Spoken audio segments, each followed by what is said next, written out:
Good afternoon and welcome to everyone. Nice to see you all and congratulations again on the new bundle.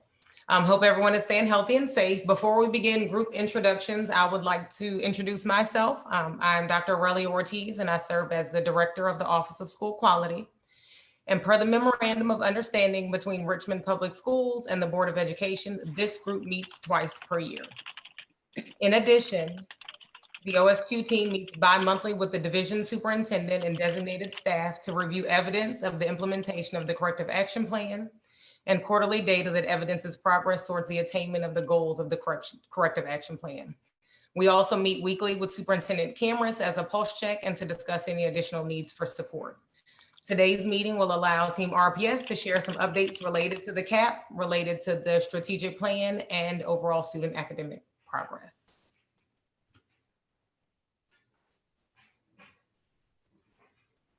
And so we have an agenda, and that agenda begins, well, before our agenda, let's start with our introductions. State Superintendent Lane.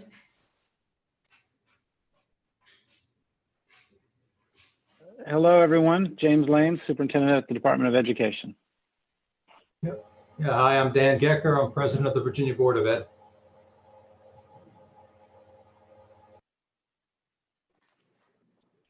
I'll go. Jason Cameras, Superintendent, Richmond Public Schools, as the background shows. Good afternoon, everyone. I'm Harry Hughes. I'm the Chief Schools Officer for RPS. Good afternoon, everyone. Tracy Epp, Chief Academic Officer for RPS. I'm Linda Owen. I'm the Chair of the Richmond School Board.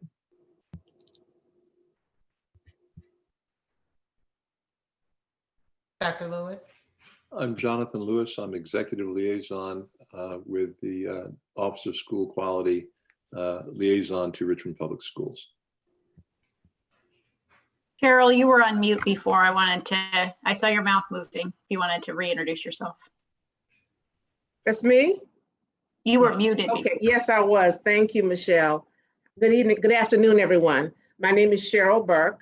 I am the Vice Chair of Richmond City Public Schools, and I represent the 7th District. Thank you. Ms. Tedesco, Ms. Lee. Michelle Hudasco, Chief of Staff. Good afternoon, Sandra Lee, Chief Talent Officer. Good afternoon, Linda Revia, Ed Consultant for the Office of School Quality.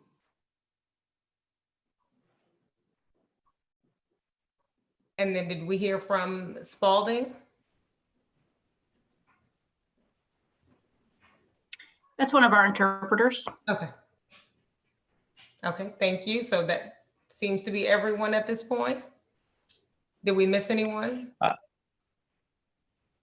Ms. Owen, I know we were expecting more than 2 school board members, which is why it was publicly noticed. Who are the school board members that chose not to come? Well, I know Dr. Sapini has school parent duty. I'm not sure about other people, but I did speak with him. Okay, thank you.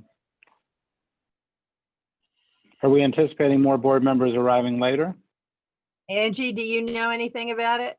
I have not heard from anyone. Okay. Okay, no problem. Thanks, I was just curious. Sorry, Leah, I didn't mean to cut you off. Oh, no, it's okay. And thank you all for jumping to introductions right after. I thought that would have been easier if we identified folks first. But we want to jump in and honor everyone's time here and give, our team time to share out some of the progress that's been made. And so Dr. Jonathan Lewis, he introduced himself. He serves as the executive liaison between the Office of School Quality in Richmond. If you would open with some remarks. Good afternoon, everyone. It's good to see you. I'll keep my remarks brief. But I do think it's important to acknowledge before I get started that we live in unusual times. When we last met, it was January. I believe we were up at George Mason on the stage in the auditorium, and it was a very different world. So it's amazing how much things change just over 8 or 9 months. But within the context of that, I would like to say that I believe RPS should be commended for its effort to establish a viable working virtual learning program in such a short period of time. And I think that in doing so, they've been responsive both to students and families. And it's a very, very difficult time. So I thought it was important to give context to the remarks I'm going to make, because it's all in light of the fact that we are living through a fairly unprecedented experience. And I think that as I look back over the summer months and into the fall, Richmond really stepped up, and I thought the school opening was excellent. So I just want to commend RPS for that publicly while we're at this meeting. But looking back at the year and taking a look at some of the successes and some of the challenges, I think, relative to the CAP, I'd like just to point out a few things that I think were really important successes for RPS this past year, even going back into the fall of last year. I'd begin with the strategic plan, Dreams for RPS. I think that not only is it an outstanding plan, but since it was approved, it clearly has been the blueprint for the school division. And it's one thing to create a plan, it's another thing to work a plan. And so I think it's admirable that RPS has taken steps to really implement what is a meaningful community effort to kind of visualize the future for the school division. So I think that was a big plus, and that is consistent with one of the essential actions in the CAP. So I thought it was worth noting. Also, I think there's been a lot of work done in aligning the written, tested, and taught and tested curriculum. I know that there's a new English curriculum, a new math curriculum, and a whole variety of supporting programs that have been approved by the Office of School Quality. You might say it's a bit ambitious, but I think that it does indicate the degree to which RPS is taking seriously its efforts to improve its overall instructional offerings for students. So I think they're to be commended on that. And I think, again, it does address one of the issues in the CAP essential actions. I think there have been marked improvements in offerings and support for students who are English language learners. I know a year and a half ago, there were some real concerns about whether those needs were being met. I think there's still much that can be done, but I think tremendous progress has been made. And I also think that goes hand in hand with overall outreach to the community in general, particularly through this pandemic. I think RPS has done an extraordinary job of trying to stay abreast of changes and making sure that people are informed. So I think that's very, very important. Something that I think you'll hear about in a few minutes is the embracing of a new social emotional learning curriculum, which also addresses one of the essential actions. We're excited about having approved for RPS their request for Second Step program and Panorama, who they'll work hand in hand. And I think Harry probably is going to tell you a little bit more about that later, but I think it's a huge investment in the children's future and their well-being. So I'm very excited about that. And I think that's, again, addresses one of the essential actions in the CAP. And the last thing in terms of successes, and there are more, but I don't want to take up all your time today, that I think is really important is, I think Mr. Camrus, but really the entire staff has done an extraordinary job of being available, of communicating, times perhaps over communicating, but certainly making sure that everyone in the community has been kept abreast of things that were going on. It wasn't sugar-coated.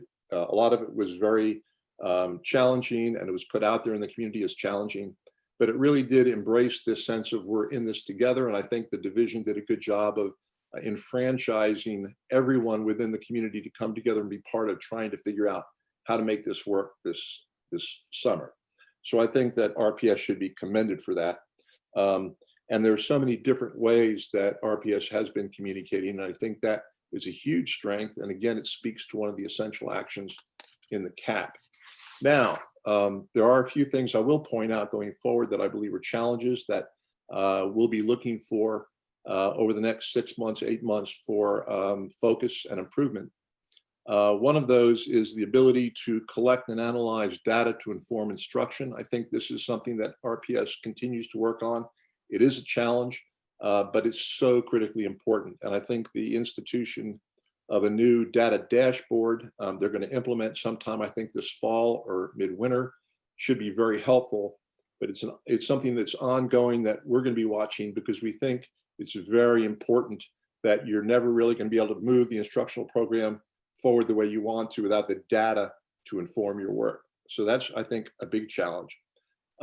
Second, building capacity of principals to conduct needs assessments, create continuous improvement plans that are living documents, the principals who can ensure that SOL aligned lesson plans are being implemented, principals who can then work with teachers to help open an ongoing communication to improve the quality of instruction.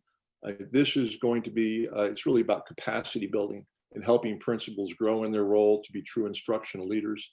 I know Harry and I have talked about this recently, and I know there are plans in place to try to continue to build on the work that's been done over the last year, year and a half.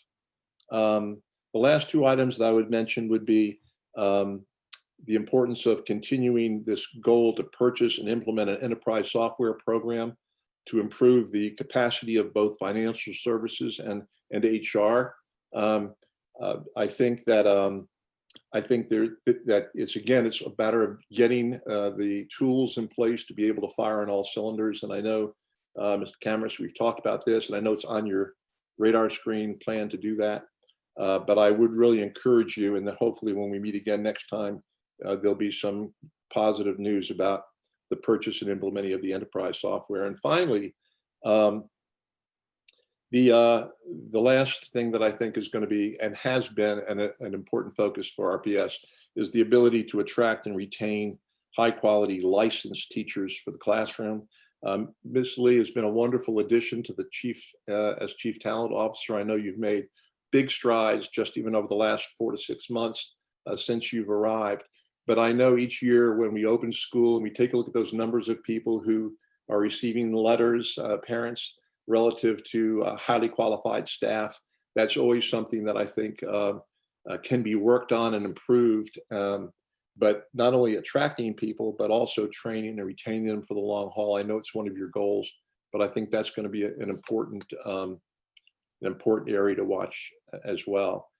I could go on. Overall, I will say that I've been impressed with RPS this past year. Hemingway describes courage as grace under pressure. And I do think that under very, very difficult circumstances, RPS has worked tremendously hard to provide quality teaching and learning under the most difficult of circumstances. My hat's off to you. And I look forward to the year ahead, or at least until our next meeting, to where we can see what kinds of improvements you've been able to make in that period. Dr. Ortiz, that's about all I have.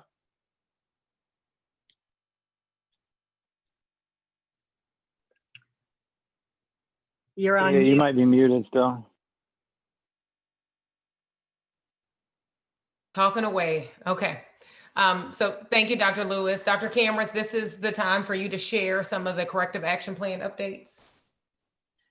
Thank you so much, Dr. Ortiz. And let me just begin by thanking you for your leadership. I've really appreciated the tone that you have set since joining. Very collaborative, and I think I speak for the whole team when I say that it's really been an enjoyable partnership, and we're grateful to you for that, as well to Linda and to Jonathan. Thank you as well. I really am so pleased that we've set up those weekly calls. I just think it's really helped us stay completely aligned and really addressing issues as they come up. So thank you so much. And Jonathan, thank you for the words of support and encouragement. We do very much appreciate them. And I think we would agree with your list of challenges, and there's lots more that we could list there as well. But please know that we are deeply committed to addressing each and every one of them. With that, I'm going to turn it over to Michelle, who's going to kind of lead us through with each of the team members on a few of the CAP items. And then once we've done that, I do want to just circle back and just say a couple of words on some of those items, Jonathan, that you raised just at the conclusion. So with that, I'll turn it over to Michelle. Great, thank you. We're going to, because we're a school system, key business of teaching and learning, we're going to start with Tracy talking through some of the academic measures that are part of the CAP. So Tracy, I think, is going to dig into potentially 4 areas and some of the work that we've been doing related to those. Thanks, Michelle. Good afternoon, everyone. I am going to share a few highlights with you all. These are things that we've talked through with the VDOE team through our regular CAP meetings. And just as the Dreams for RPS strategic plan guide our work, so do the essential actions in the CAP. And those align really nicely, particularly as we look at the academic work. So I'm going to share my screen here in just a moment. And I want to start with, I want to first start with our RTI work. Dr. Lewis mentioned the importance of data analysis and— Tracy, I'm sorry to interrupt. Oh, there we go. It was a different thing on the screen. Never mind. You're good now. Thank you. One of our essential actions, this is essential action 3, which is to develop a response to intervention framework that includes the ability to identify when and which students need specific academic supports, and to provide evidence-based interventions and remediations for those students, particularly in math and ELA, so that they are able to access the general education curriculum. So 3 years ago, when we started, we had 2 pretty significant gaps. One was the absence of a robust, fully aligned, written, taught, and assessed curricula in terms of core education and the core subject areas. But also the complement to that is a really strong system of tiered supports and interventions. And so we've talked a lot as a team about our curriculum updates and work. And I wanted to spotlight the RTI work that has really been underway for the last couple of years with a launch in 1920. And then, of course, this is our 2nd year where we're navigating how to do that virtually. So we have a whole, essentially we have a whole team, our academic programs and support team run our RTI work. And I'm sharing here an example of our site, which has just all of our artifacts, our model, our expectations, et cetera. And so we developed what's called school-based intervention teams. You might have heard these as child study teams or other things, but we really worked with schools over the last year to establish these. These are led through by most of our assistant principals. We've had trainings with them every month. We continue to have trainings with them. And then they go back to their schools and facilitate these conversations. And then on this site, this is where schools can access all of their information. So first, this just tells us these are some of the fundamentals about how we set up a routine system of supports in terms of I'm going to try to be quick, and I can, of course, go back into detail as you all prefer, but I just want to show some of our artifacts. We have a form here where, a teacher, a parent, anyone, a counselor can indicate a concern about how a student is doing. That then goes to the team for review based on data. That team develops an initial intervention and support plan. And then once in that process, we monitor student progress to make sure they're receiving the services. So schools can access all kinds of supports and tools here. We have our professional development series available online here if somebody wasn't able to get that or needs more support. And so this just really takes us through our entire model. We also have schools are able to access their data specific. And so you'll see, I won't get into each school here, but you'll be able to see schools that have, if a school leader clicks on their drive, they can, well, I'm not signed in as my RVA account. Hold on, please. that's a good, we know our protections work there. And so this will, I'm not going to pull up the data for protection purposes, but this shows where the principal director, the AP, and teachers can go and access data that is specific to their students as it relates to intervention. We also created one of our big pieces of artifacts was our manual. And so we've created a really robust RTI manual that again takes, let me see if I can make this bigger. It takes, you can see the table of contents here, but really for the first time, we have a codified approach to this across all 44 of our schools. And if you're not sure what to do, you can go here as well as to the site and access all of this information. So we feel really positive about our RTI foundation. And, we're obviously through our virtual work, we've built our virtual schedules to make sure that students still are receiving appropriate interventions and supports. And we're continuing to monitor and support schools in this. We just adjusted our schedules somewhat recently as well. And we did that. We don't just do that thinking about core instruction. We also do that making sure that time for small group and one-to-one support is built in very intentionally into the school day. And the VDOE team has been very helpful in reviewing and approving the evidence-based programs that we use in those interventions. And those are part also of our school improvement work for our schools that are under federal monitoring. The next big piece of this is around building out our data-driven analysis systems. And so we've done a couple of things to that end. One is first and foremost developing a cleaner, tighter assessment calendar. And so this is our assessment calendar overall. And then we have this for each level, so teachers can see when the windows are, when there's training, et cetera. And based on this, we then build out when we will do our data analyses for each of our assessments. One of the things we've always had, like many other school divisions, use of the SGAs called the student growth assessments, unit exams, formative assessments that teachers use. But we hadn't always been as tight as we needed to be on consistent timeframes for those local assessments or locally administered assessments. And so this year, we've made sure that every core subject area has quarterly interims based on the curriculum that's been taught, as well as clear windows for unit assessments and guidance for teachers on formative assessments.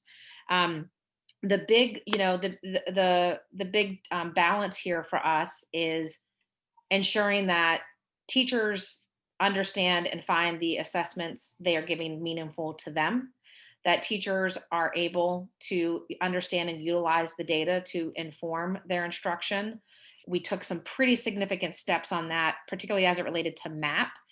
We started with MAP, really going deeper with teachers last year and have continued that work, given that many of our grade levels and students take that assessment. This year will be a real emphasis on data analysis around our interim assessments as well. We also have built out work for our school leaders to analyze that data quickly and all the way up to the division level. So that's in for 2021. We're a little behind here because our initial assessment windows needed to be extended due to various technology factors. As you all know, we're still waiting on some Chromebooks, and MAP doesn't work on everything. We've had to administer the PALs virtually. So all of that is just, and we're also trying to make sure people have time just to get familiar. So we're eager to dig into our first round of data analyses at the end of this month, and we'll be excited to talk about that with the DOE at our next CAT meeting. One other highlight I did want to share with data, though, is we have been making a lot of progress. We have a lot of information And I think when we talk about data analysis for instructional improvement, that's one really important part of data analysis. But there's a ton of data that we can use as a school division to inform other strategic work, be that around our graduation work, around early literacy work, around helping school leaders really think through and focus on priorities related to a path to accreditation. And so we've begun building a set of internal dashboards that help our division staff and our principals make sense of data related to their school. So I'll just share a couple of examples. So one thing is an example of the Sdbq analysis. And so this is this is a year old because we didn't give the SOLs in the spring. But one of the pieces of data the state provides us is something called the Sdbq, which is the student data by question analysis, which tells us based on each question and each standard, how did a student do? But then we can roll that up to a school level. And most importantly, we can roll that up to a division level. And what's really helpful as a division is to understand if there are system-wide gaps or weaknesses that we can then help target, versus, you know, teachers can use this for their own sort of reflection and where their students did well or didn't do well. And then certainly, you know, principals can use that to look at school-wide trends. So for example, we're able to pull these into various data visualization tools to make this type of analysis easier. And so there's a lot we can do with this, and we could really geek out. And it looks like my bandwidth is being a little funny here. Okay. So for example, one of the things that's really cool, and again, as we get more current data in this first fall cycle, is we can look at the frequency with which our students did well, how frequently an item was assessed, but also how our students did on that item. And so the items in red are the things that we can see where our students tended to do less well. And so then we can use that as a trend to, we can use that as a way to really target some of our curriculum refinements, some of our professional learning, and some of our teacher support. So I'm going to pause there. I could talk at length around, you know, data and RTI, but I'll pause there. And if we have more time, I can certainly go into more detail.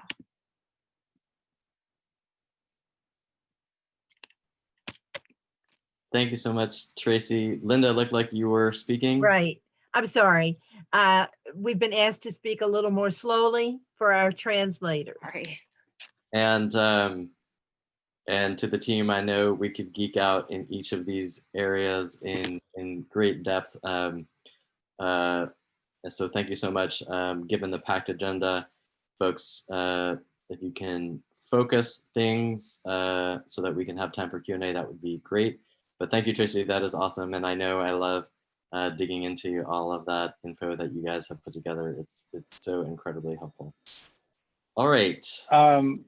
Mr. Cameras, can I just ask Tracy one follow-up question? First of all, let me say how impressive the coordination of the work, especially in the assessment in the RTI space, is. That was wonderful. I hadn't seen that level of depth in terms of you know, response to student needs and really any of our meetings in the past, and so that's just awesome, including well before your arrival. Tracy, could you give us any update on the curriculum alignment work? Obviously, that was really top priority. I know that you've adopted some curriculum, but you know, how is that going?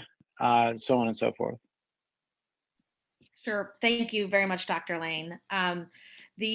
For this year, our priority was the K-8 math and ELA. Of course, our work with science and social studies is certainly in motion and in progress, and we continue to tighten up that work as well as high school locally. But we adopted EL for curriculum for ELA and Eureka, Virginia for math, and you know, both are aligned to Virginia standards.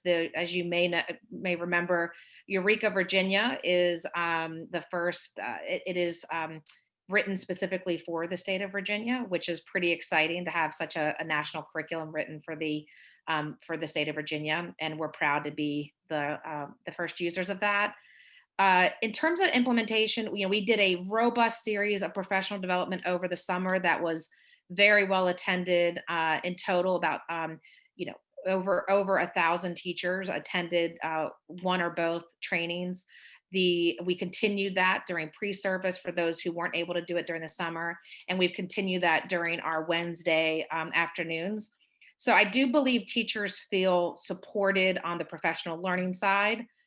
It is at the same time, it's a lot to learn, particularly when you're adopting a new ELA curriculum, particularly the lower grades. It's many components, not just one component. And so, I think learning the curriculum and translating that to a virtual environment and making that work within a shifting schedule certainly has been time consuming. And I think that's the hardest part for our teachers right now. And so we're continuing to work with them around the best way to plan and prepare. As you may know, both of these curricula are rather comprehensive and provide a lot of guidance and support in the design of a unit and the design of a daily lesson. And so traditional lesson planning isn't the most productive way to approach preparation. And so the biggest area we've been focusing on is working with principals and teachers to tweak the different ways to approach instructional planning with this type of curricula. And sorry, one more follow-up. Tracy, I know you said Eureka, Virginia for Math. What was the ELA curriculum again? EL, which stands for Expeditionary Learning. Oh, Expeditionary Learning. Okay. Yep, got it. All right, thank you. Thank you. And Tracy, I just would like to take a moment to say how much I appreciate the effort that you and your team and the entire RPS team have put towards developing these data modules, because as we have worked together for the past year, sometimes one of the challenges that you've had in providing data to OSQ has been some of the, shall we say, outdated tools that you had at your access. And because in our OSQ CAP meetings, we are always asking for specific data, I look forward to you being able to have this data more readily accessible, not only to share with us, but more importantly, for you and the entire RPS team to use in impacting instruction and other programs that will help increase student success and increase the efficacy of programs. Thank you. On that front, Tracy or Michelle, could you just say a few words about Schoolzilla and what our timeline looks like on that, since Jonathan raised it, and I think Linda's comment now speaks to it as well. Who goes first? Tracy, you can go. Go, Michelle. Oh, okay. So the board helped allocate funding this year for a data dashboard we put out, met with different vendors and are going with Schoolzilla. We're right now building the connectors between Aspen and their dashboard, and we'll be ready to go live in December.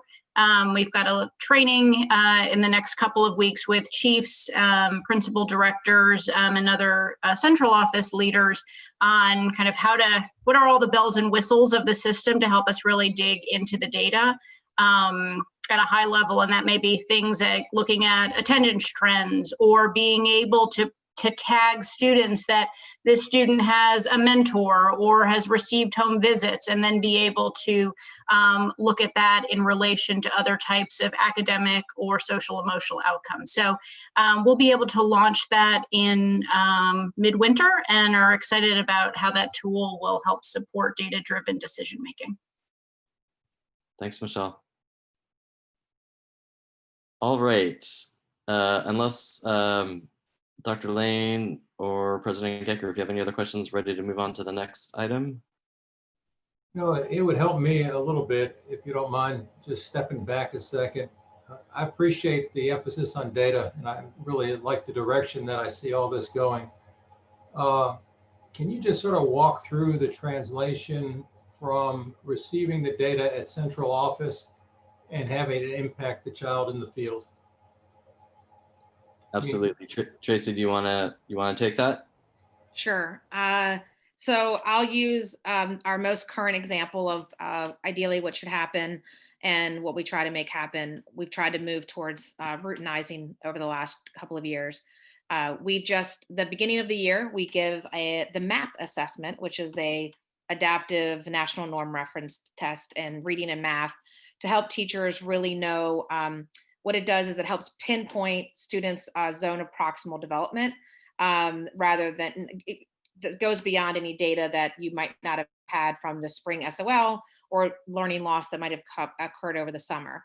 It's a growth-based measure as well. So teachers also give that at the end of the year and mid-year as well to see if students are progressing. But in the fall, when that is done, teachers receive that data, and based on that, a few things happen. So and schools receive that and our teams receive that.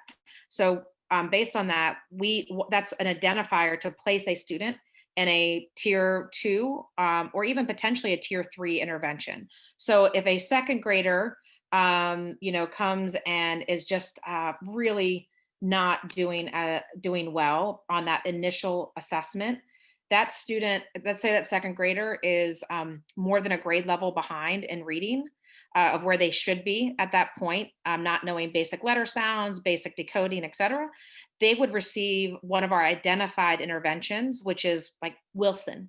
And so they would spend, a portion of their day where they would go with a trained interventionist and work with that teacher.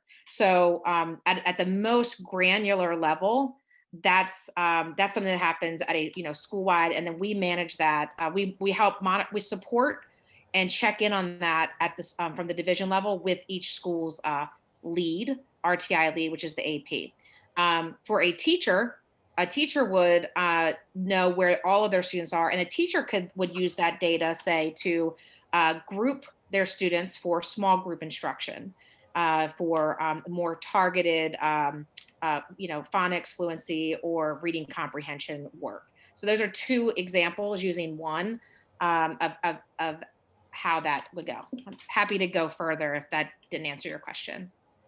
Do you have I guess in my view of the world, something like this would have been going on, 5 years ago, 10 years ago, where you'd have people understanding where children were in the process and an effort being made to intervene. I guess my question is really geared to, do you have enough personnel now, enough qualified personnel to actually implement, what the data suggest for each child? Or are we going to have a lot of data that we then turn to each individual school, and the school doesn't have the resources for whatever reason? This is not about the administration. It really is about, resources and funding. Are you going to have enough people to actually implement this in a way that we will see different outcomes as this moves forward? Sure. The short answer is we would, I think we need. I can take this one. Oh, sorry, go ahead. Well, I think the short answer is if the General Assembly funds your SOAs, I think we'll be in a good shape. I'm being serious. I do think we are asking a lot of teachers and interventionists on the ground, and asking them to split themselves 3, 4, 5 ways. So I do think, particularly on the reading front, having additional capacity for those tier 2 and tier 3 interventions is critical so that the RTI framework can fully come alive. I would be the first to admit that, you got to have a framework so folks know what to do at tier 2 and tier 3. But then you got to have all the people who have all the skills to actually put that into place. And I do think we are short on that front. I appreciate that. And one of the reasons to ask is because apparently, this one is being broadcast publicly. It's great to have all the plans, but if we don't have the resources to implement the plans, then there is no reason, I shouldn't say no reason to have the plans. I don't mean it quite that starkly. but the plans not implemented will not change the outcomes, and we're all looking to change outcomes. You know, I remember sitting down with you, Jason, early on and asking if you had more money, what would you do with it?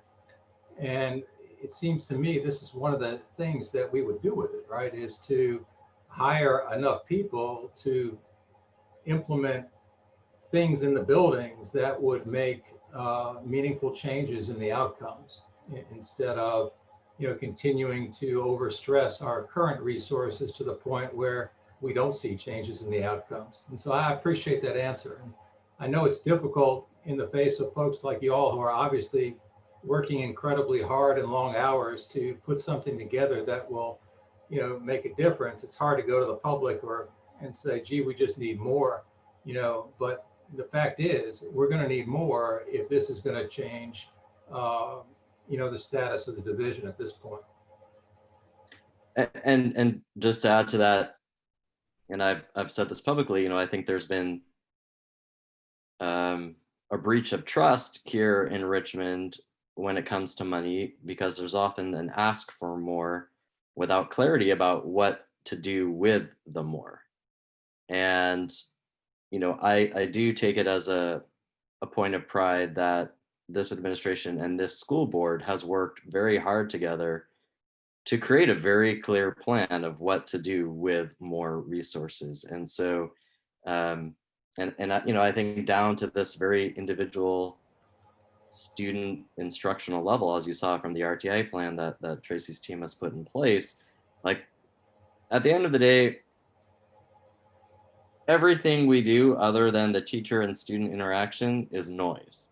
Everything else is just stuff to make sure that that interaction is magical. And I know RTI sounds, to anybody who's watching, very wonky and inside baseball, but when you boil it down, it's how do we, at a student by student level, identify not just you're behind if you are, but exactly where are you behind, what help do you need, and then not leaving our teachers to drift in the wind, but to literally say, okay, in this case, here is what you can do. We have a research-based intervention. We have somebody who has been trained on that. By the way, just because you learn to read doesn't mean you know how to teach someone to read.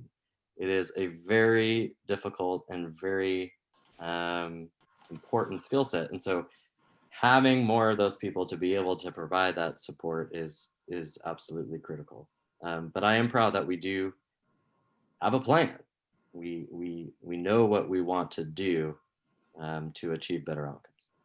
I know we're eager to move on. I did want to share one really exciting, relevant data point. We definitely need more interventionists at the ground level. At the same time, our RTI model has really shown some really early progress. We reduced our exceptional education referral numbers by 37% over the last 2 years. As you know, we've been in a corrective action for over referrals. And so that's one example. It's not a panacea, but it's one data point that gives me confidence that with clarity and support, we can make it, you know, we can make that much progress. Imagine what we can do with all the resources we do need. Thank you very much. And Jason, you are correct. It is the thrust of the prescribed SOQs. We'd love to have your support lobbying for them. Okay, thank you. I want to again honor our time, and we've gone into our second section, Mr. Cameras, which is update on school opening, virtual learning, progress of the strategic plan. So if we can go ahead and transition to that. And then we actually had a few minutes at the end for some additional questions. Okay, great. Thank you. I think we wanted to focus here, beginning with attendance, because not only is that a key goal in our strategic plan, it's been an important area of focus in our reopening. So Harry will begin with that, and then he'll talk a little bit about, as John mentioned at the beginning, our community circles, second step, social emotional learning updates as related to opening. And I'll close out with just some quick highlights on other things related to meals, technology, health and safety, and childcare. So Harry, I think we'll get started then with you. Sounds good. Good afternoon, everyone.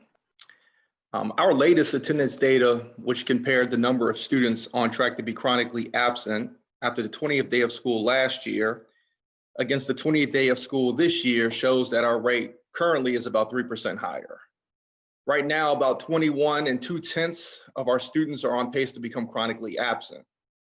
Now, while the moments of time I just shared are the same, it's very clear that we're in a very different place as a school system, operating virtually in the middle of a health pandemic. As we analyzed our data, we did note a very unique shift in our data from last year. This 3% higher rate is being driven not by high schools, but mostly by 13 elementary schools and 1 middle school that have experienced an increase of students on track to be chronically absent by 10% or more. To further dig into this data, we reached out to the principals of those 14 schools to learn what they were hearing from families, and we heard 3 major challenges. First, some families are challenged to provide adult supervision due to the parent needing to go to work, and in many of these cases, younger siblings are being supervised by older siblings who are RPS students themselves, and therefore getting their younger siblings logged in on a day-to-day basis is proving to be very challenging, especially when there are multiple younger siblings in the family. Second, we're hearing about gaps in replacing broken technology. When a tablet or Chromebook or hotspot is broke, we are able to swap it out immediately. However, we learned that it may take a family a couple of days to get transportation to the school, or there's also a fear that families will be charged for broken devices, which we have attempted to dispel numerous times. Third, and unfortunately, there has been a significant increase in violence in the east end of our city, especially daytime violence. And whereas some students who would normally go to a learning pod in their neighborhood, they're scared. And right now they are just physically and emotionally hunkering down during this time. And the reason we believe that this explanation is also very legitimate is because Martin Luther King, the only middle school that has experienced a significant drop in their attendance, is an East End school. Now, of course, we remain committed, even through this pandemic, to improve student attendance. We have many things in place to help our families. For example, our family liaisons and social workers will continue to ensure that our 5-day and 10-day attendance plans for unexcused absences are completed. We know that this process is very important because it gives us an opportunity to learn why students are absent and to connect those families to both community-based, school-based resources. With regards to our community-based resources, we will continue to work with communities and schools, Richmond Behavioral Health Authority, and Child Savers to maximize their caseload of students to support our students and families in the most vulnerable situations. Currently, we have about 15 students in the queue for RBHA, and we have increased our referral to communities and schools significantly over the last few days. Additionally, we will have division level staff. Now, this is division level staff. We already have school-based staff calling parents, but our division level staff will start calling students who have between 4 to 7 absences to check in on them and determine what supports we can provide these families. We'll also look at how we can drop off technology to families when there is an issue. Finally, we have provided clear guidance to schools on how to effectively run a school-based attendance support team. And each school is required to maintain a school-based data spreadsheet where staff input notes on students' absences, which is based on teachers calling home. And on top of adding the reasons why students are absent, attendance team members are also responsible for telling us about the intervention or response that they put in place to help the student improve attendance and whether that intervention or response is working. I'll go ahead and pause there for questions about our current attendance rate. Thanks, Harry. I have a couple, and this is kind of related to attendance and obviously the challenges that you're facing and that some of the students are facing are just incredible. And so thanks for sharing that. I want to kind of step back and do a little bit higher level overview for, those of us that don't work on a daily basis with you like some of my team members do. Could you remind me, I know our RPS is predominantly virtual, but could you walk me through a typical day of an elementary school student? Are they getting 5 days a week of instruction?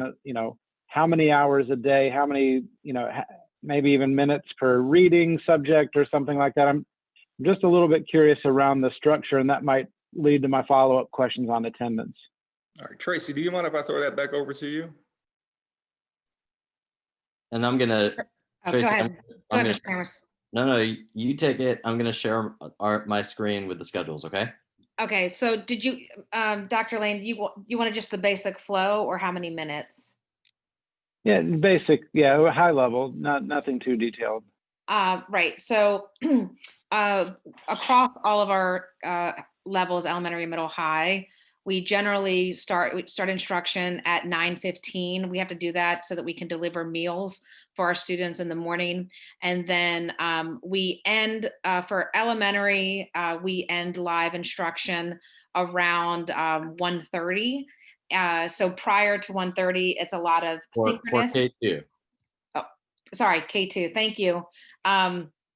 Prior to, the basic idea is we front load live synchronous instruction, and then in the afternoon, utilize that time for asynchronous work and small group one-to-one support and work. And that's true for K2, 3-5, and then 6-8, it's more of a blended model within each class period.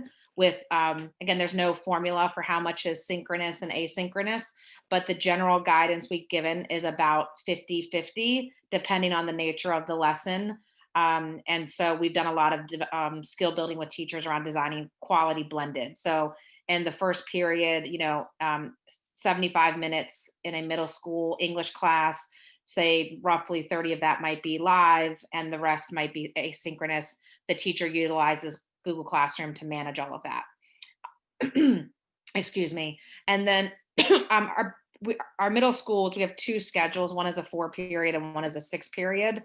So same concepts with our 6-period schedule for middle school. And then for high school, we did something a little different, given our students many have afternoon responsibilities such as work and others. And so we kind of alternate shorter periods of synchronous work followed by flexible periods of asynchronous work. So it gives students a little more flexibility while keeping structure to the day. We've also tested all of these against state seat hour requirements, and have made sure, as we've given teachers and students guidance, that that all works. And earlier I heard that you mentioned that you were having some potential delivery challenges with Chromebooks. Could you give me a sense of, I don't know that you said Chromebooks, but devices. Could you give me a sense of what that looks like, and maybe what percentage of students are not accessing devices right now? And then really what I'm curious about is, how are you educating the students that don't have devices? Sure. Can I have Michelle jump in on that one? Absolutely. Sure. So I think the most important headline is there is not any student without a device. And so again, if anyone in the public is listening, I have devices, so email me and I'll get them to you. The difference is between a Chromebook and a tablet. So we right now have about 85% of our students are using a Chromebook, and we have about 4,000 to 5,000 kids that have tablets. We ordered 10,000 Chromebooks back in the spring, and that's what we've had the delivery challenges on, although I am told that we will have our first wave of 2,500 arrive next week, and so we'll be able to swap out over half of our kids that are on tablets right now onto Chromebooks, and then hope to be able to get the rest of the order in November. So technology access is there. Some of the limitations are what Tracy mentioned earlier, is map is not accessible in the same way on a tablet, or just simply there isn't a keyboard. So if you're writing a paper, that's just a bit more tedious. And maybe last two questions in this thread. So, to successfully have a virtual program, we think of 3 legs to the stool. One is that every student has a device, and it sounds like you have that sorted out perfectly. The other is that you have a content delivery system, which, whether Google Classroom or any other, sounds like you have that sorted out. How have you ensured that every student has access to the internet? which is what we really think of as the third leg to the stool. And how's that going? Well, I'm pleased to say that our stool is stable because we have also addressed that third leg, and we've provided internet access through a hotspot to any student who has requested it. So far, we have distributed roughly 5,000 hotspots.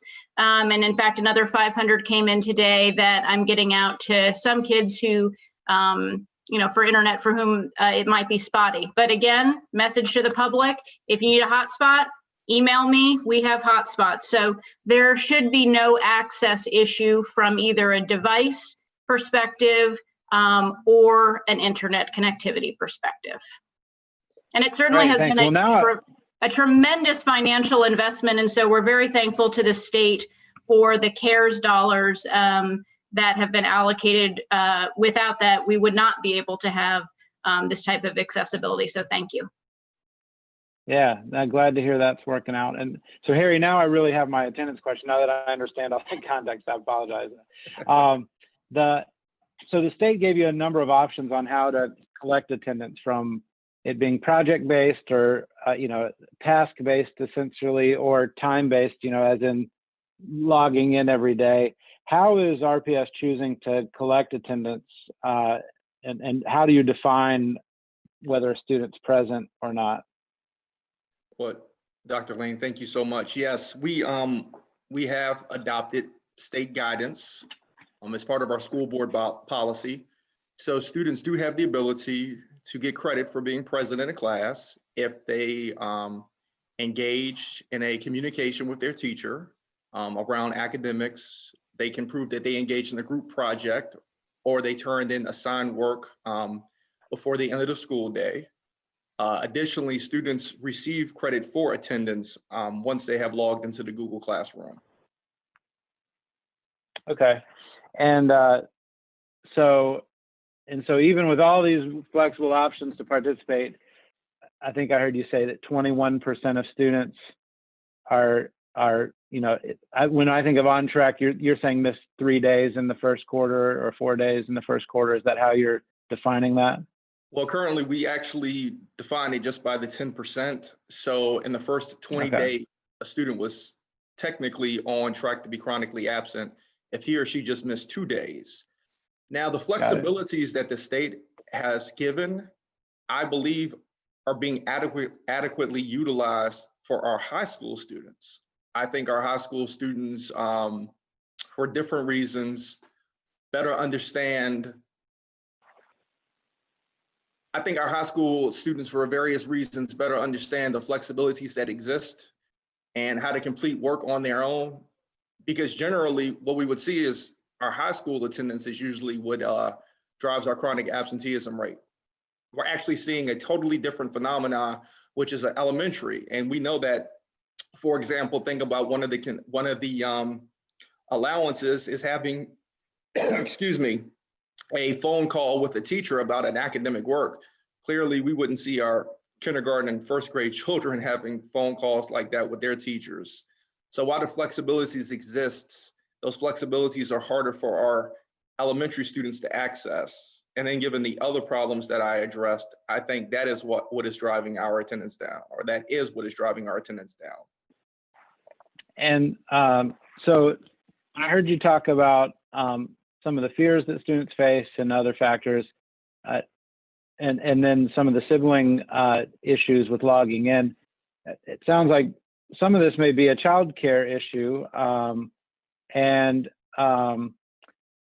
heard of school districts in some states, supporting pods, I think, as you called it. And then obviously you could use some of your new wave of CRF funds to support some childcare opportunities. And obviously we've had some state grants for that.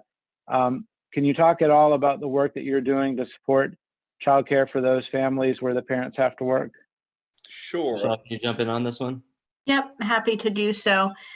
So we're fortunate enough to be partnering with the City of Richmond around childcare opportunities, and in collaboration with them have opened 5 of our schools to serve as childcare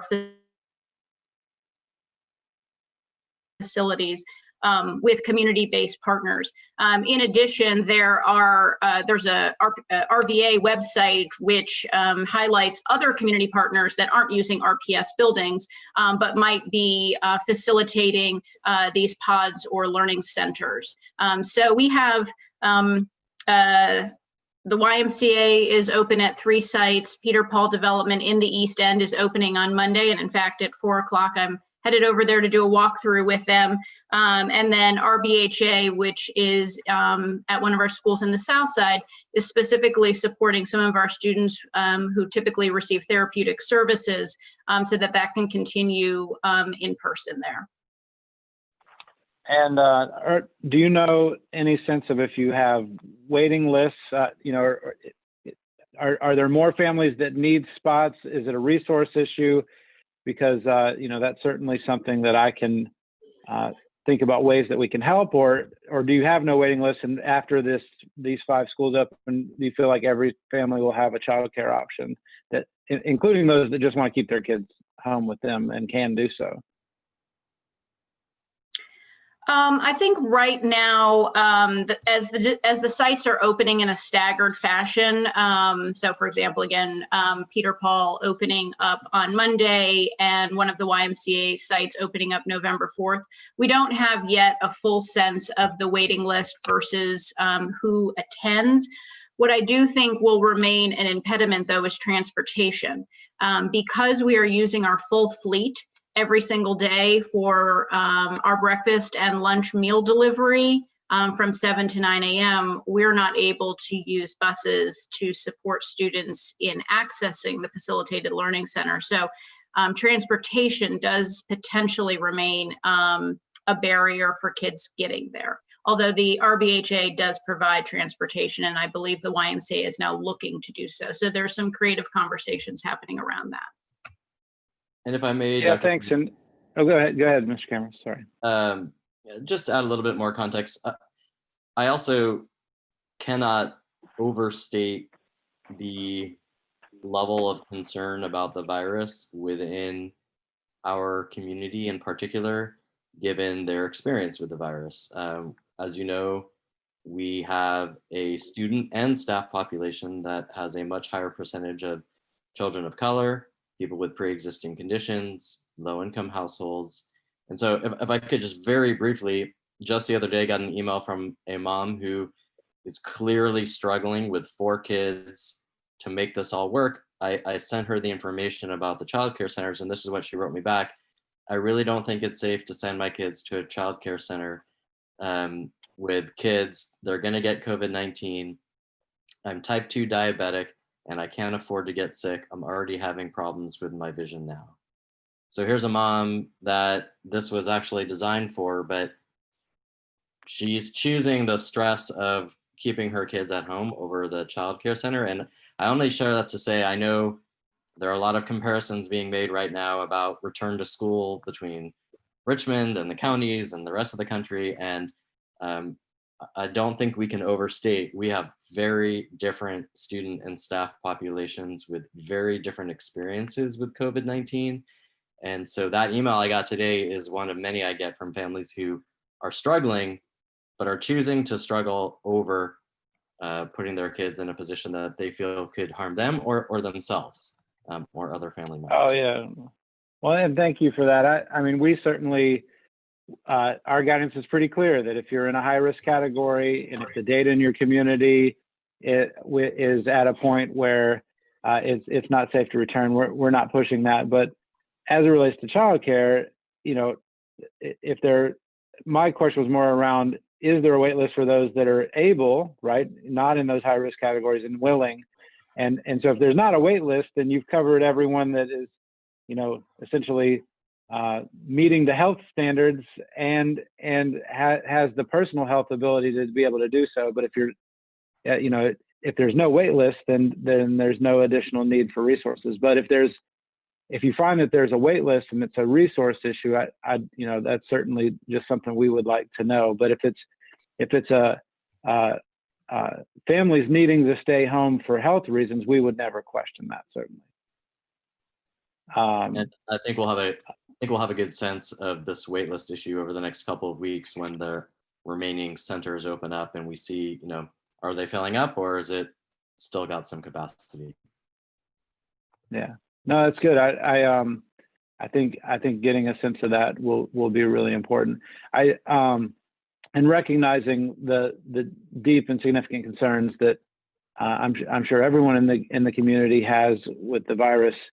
I think that what we want to think about is we know that in-person instruction in a regular school day like we were experiencing before March is what everybody wishes we were at.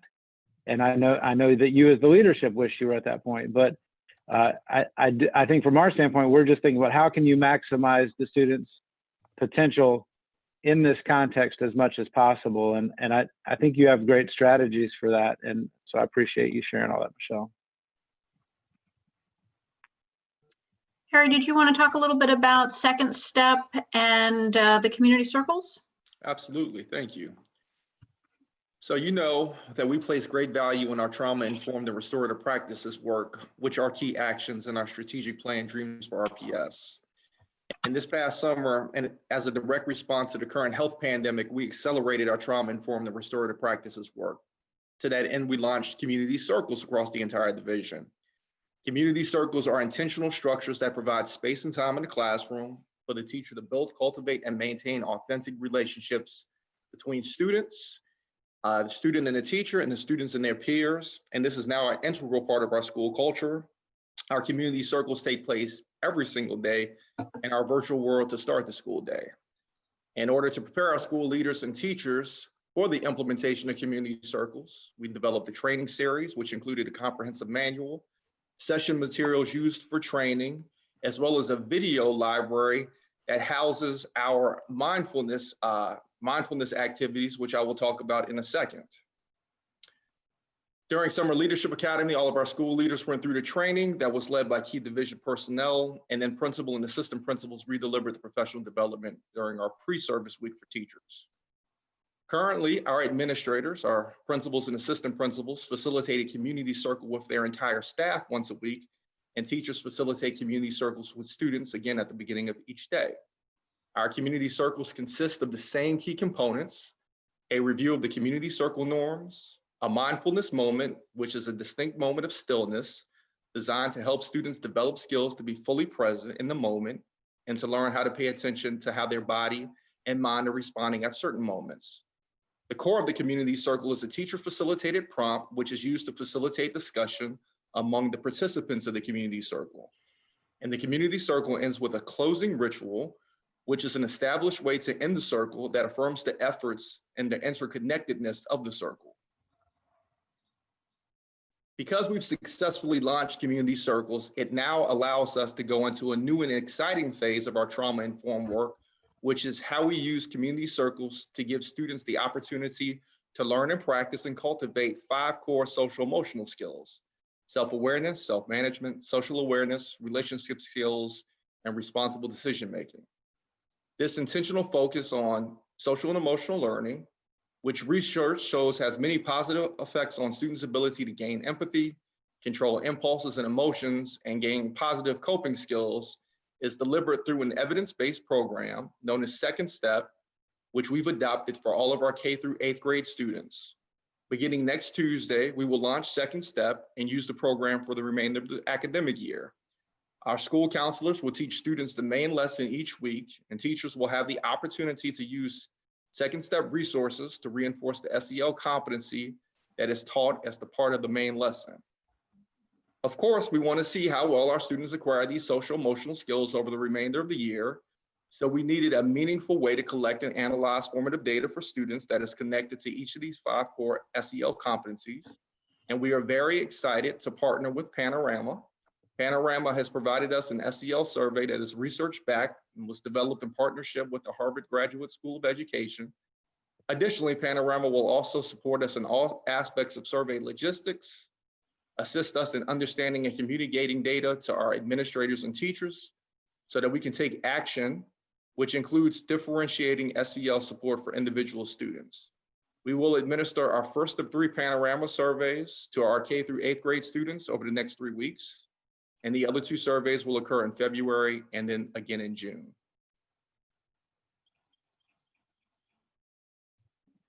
All right, so I'll pause there. Thank you for sharing that. Thank you for that. Yeah.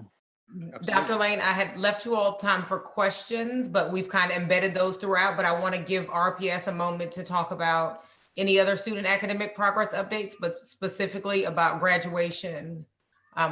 Yes, specifically about graduation and anything else you may want to ask. Maybe as you're talking about academic progress, I really had, besides graduation, 2 essential questions. And one was, do you have any data or maybe predictive analytics around whether any more schools would have been accredited had schools not closed? You know, were you feeling optimism going into the SOL testing season, knowing that we closed just before that? And then my second question is, I saw your assessment schedule. You're really doing assessments now, right? So, but any data that you have, maybe even just PALs of, you know, what sense we can have of how students are doing since May, recognizing we'll have a lot of data next month after you wrap up your NWEA. But those were really what I was curious about from an academic progress standpoint. I'm going to ask Tracy to take that second part, but before she does, on the first part, I think the short answer is yes, we were optimistic that we were going to have a few more schools accredited. I base that on our mid-year MAP scores from last year, where we saw in nearly every elementary school growth in mathematics, and in about, I'd say 2/3 of our schools growth in reading. We were particularly excited about the mathematics given the pilot of the curriculum. In fact, I believe it was like the 2 or 3 schools that weren't using the curriculum that didn't see the growth. I can't say that for certainty, but it was pretty close to something like that.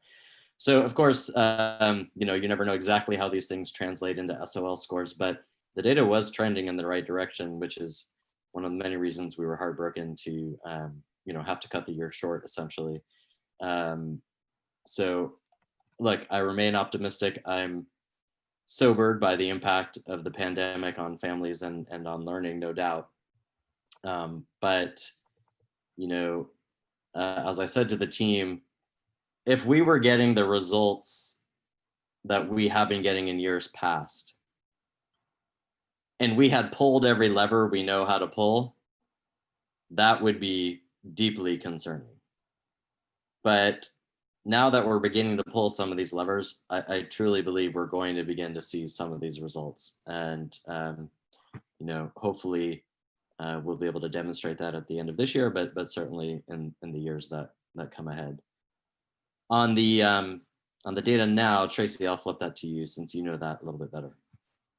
I'm sorry, Dr. Lane, just can you repeat your question?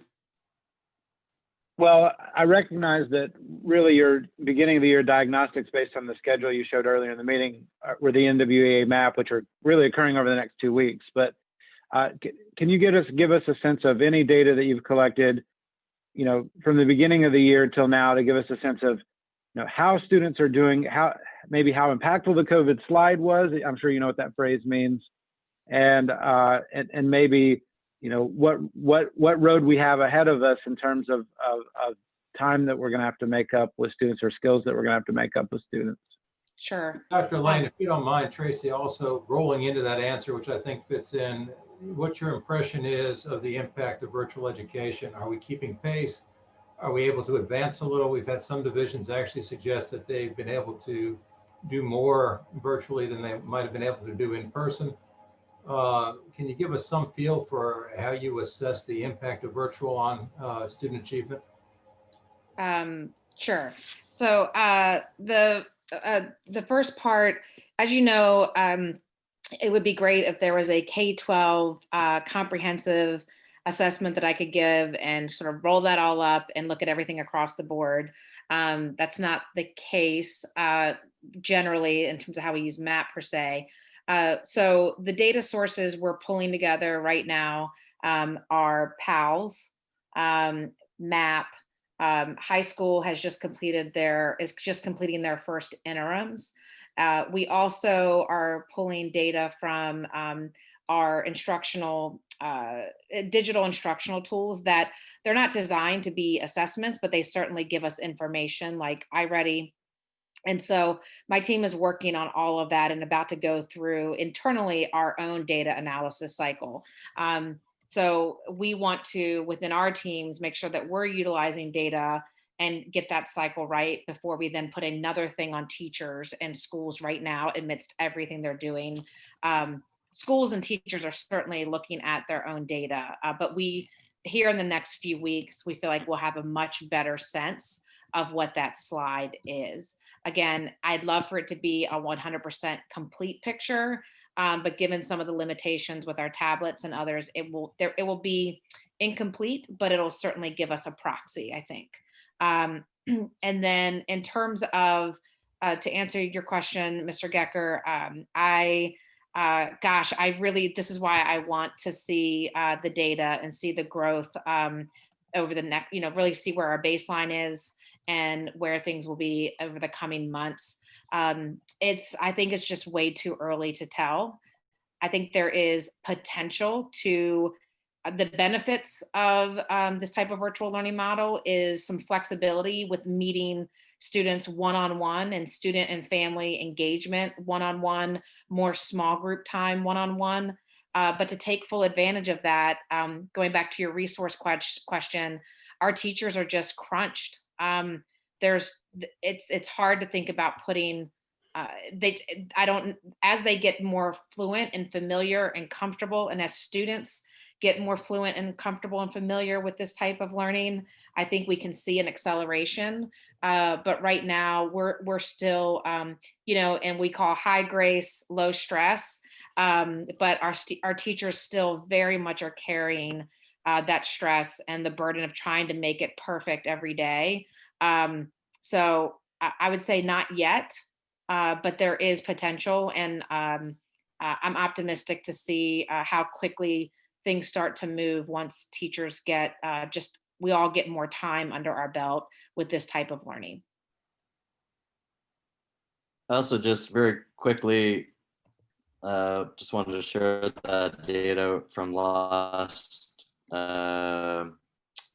winter before we close.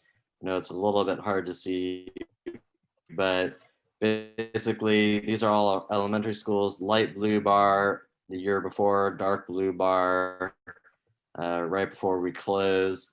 And you can see just about every bar across all of our elementary schools. So promising. And Mr. Cameras, which assessment was that based on, or was how were those passed? That was based on the map generated projected SOL. I'll note you saw a lot of numbers in the 40s. We have found every year that the SOL projection is always low by 10 to 20 percentage points. So, but what's important is the prediction year to year going up or down, obviously. So that's what we used for that. I would keep in mind, having read their linking studies that determine those projections, their projections were based on our old math SOL, which is why the projections might be low. Whenever they update their linking study, it's going to become a little bit more predictable. And so I wouldn't count on that too much after this next one. I think they actually just did the math linking study. So your mid-year map in January will probably be your first strong predictor of the new math assessment. We have not set the cut scores for the new reading assessment yet. We're going to do that soon.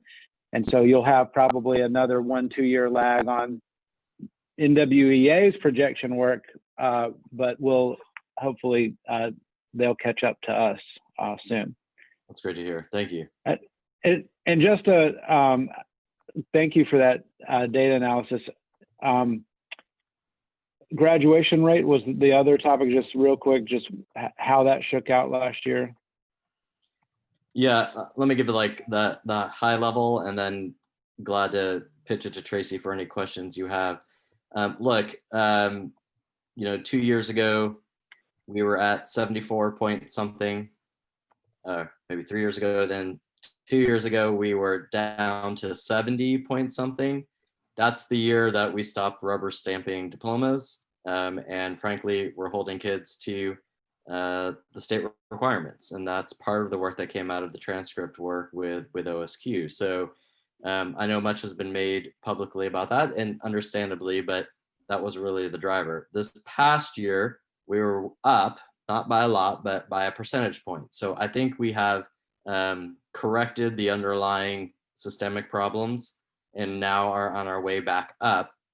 I really want to applaud Tracy and her team, who really have created a very detailed student by student analysis with all kinds of data that we are now working with counselors, Harry and the principal directors, to identify what needs to happen for every single student. One of our big drivers of our low attendance rate is our English learner population, particularly at George Wythe and at Huguenot.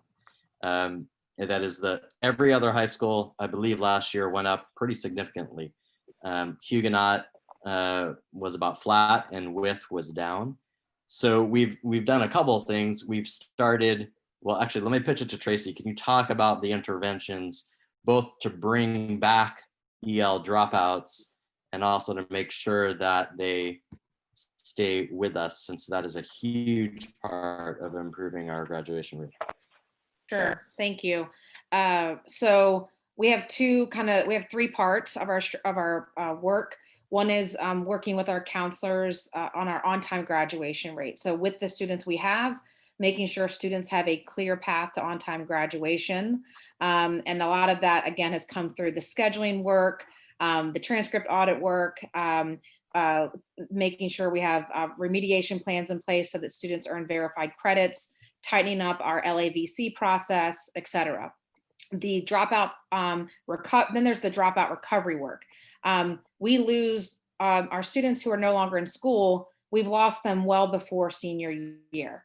And so the work is really to go and recover those students. But what we learned was recovering them and getting them back in school, they would leave again because the school environment didn't work for them, or the traditional comprehensive school. So last February, we launched the Secondary Success Center, which was for students who had previously dropped out, who only needed, we found students who needed 1, 2, 3 credits.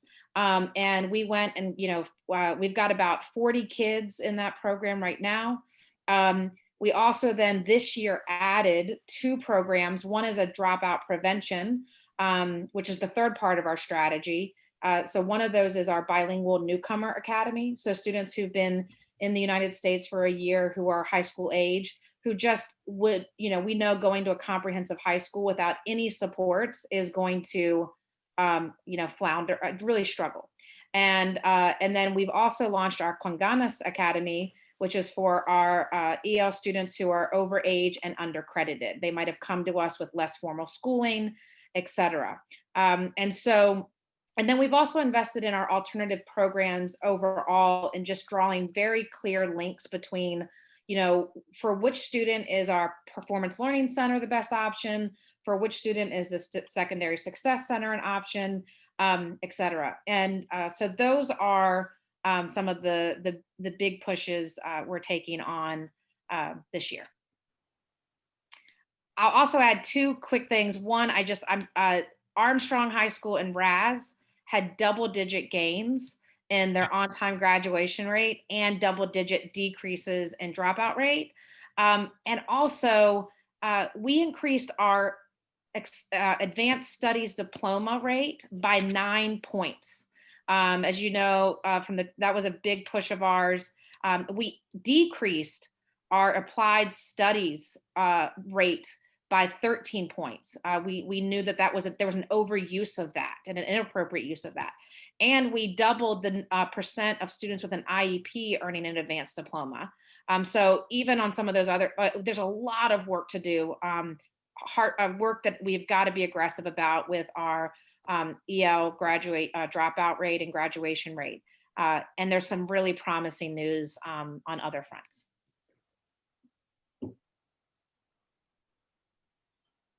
Thank you.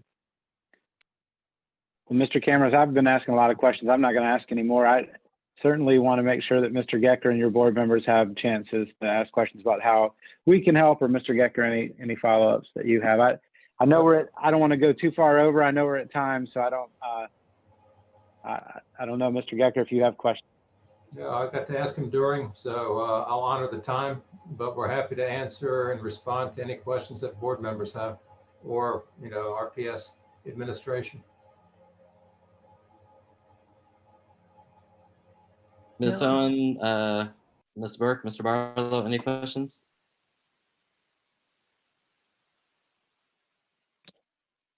I don't have a question, but I do have a comment, if I may. This is Cheryl speaking. Thank you so very much. I can tell the partnership with VDOE, with the State Department per se, and Richmond Public Schools, having been through this many, many years ago when I was in this system working, this has been very positive. I am so pleased with the rigorous energy that this administration has brought to Richmond Public Schools, which is one of the reasons why I'm still around per se. And I love the energy, and I am very appreciative because they get it. And I am resting assured. It was great to hear about Armstrong just now. And I can tell the difference in the energy as I go from building to building. I'm just so delighted that we're on the same page and we're working together as a team, because together we can make things happen. As Mr. Greco stated earlier, but we do need that help. And we're going to be out there with General Assembly and then some, because as stated, we can have the best plans in place, but we do need additional manpower. And many of our children, as you all well know, come to us ill-prepared. So I look forward to preschool for everyone, look forward to having those persons, just not for remediation purposes, but also acceleration purposes. So I'm just delighted that we're on the same page, working together. And I've been around for a while, so I know we're going to have great results in the end. So I just like to thank everyone. Thank you so much, Dr. Payne, Mr. Greco, thank you all. And I would say thank you too. Thank you for all you've done and all you continue to try to do. Yes. And I feel similarly thankful. And I want to start by apologizing for being a little tardy. I had a speaking engagement at my alma mater virtually, but it came as soon as it wrapped up. And I, of course, appreciated the pointed questions about how we're approaching our response to this pandemic.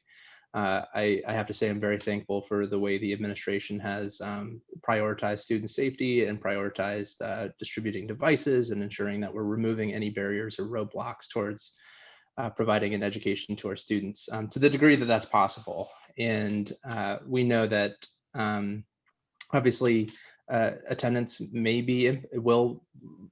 has been impacted by this, and this is a challenge for us. And I'm sure that this is not an issue that's entirely unique to Richmond, and other school districts are seeing some of these issues as well.